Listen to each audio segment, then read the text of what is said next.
Salim, leo tumekuandalia video nyingine ya jinsi ya kupata MB za bure kutoka katika mtandao wa Halotel kupitia application ya MyHalo. Hivyo usisahau kusubscribe, kushare na kucomment kwa kwanza endapo tutatoa mwendelezo wa video nyingine. Hatua ya kwanza ama kitu muhimu ni kuwa na application ya MyHalo katika simu yako. Kwa hiyo kama utakuwa hauna application ya MyHalo, basi utaingia katika application ya Play Store na utakwenda ku search MyHalo na kudownload na kuinstall katika simu yako. Baada ya kuinstall utaingia katika application ya MyHalo. Baada ya kuingia inaweza ikakuomba permission. Kwa hiyo ukifika katika ukurasa utabonyeza got it. Baada ya hapo ikikuomba permission, basi unaweza ukairuhusu. Then baada ya hapo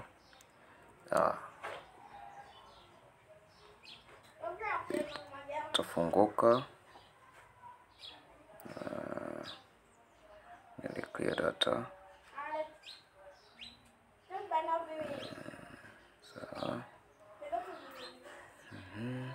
Ya clear data nitaingia katika application. Mimi tayari kuisha kuitumia kwa siku ya leo na nikapata MB 500.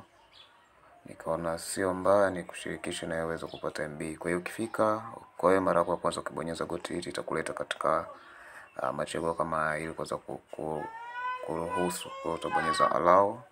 Baada ya hapo itakuleta hapa kuweza kuingiza namba yako ya simu. Kwa hiyo utaingiza namba yako ya simu ya Halotel. Na baada ya kuingiza namba yako ya Halotel utabonyeza continue ili kuendelea.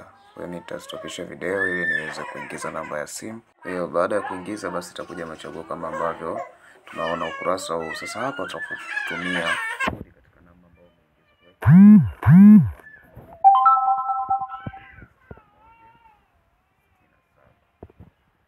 umeingiza.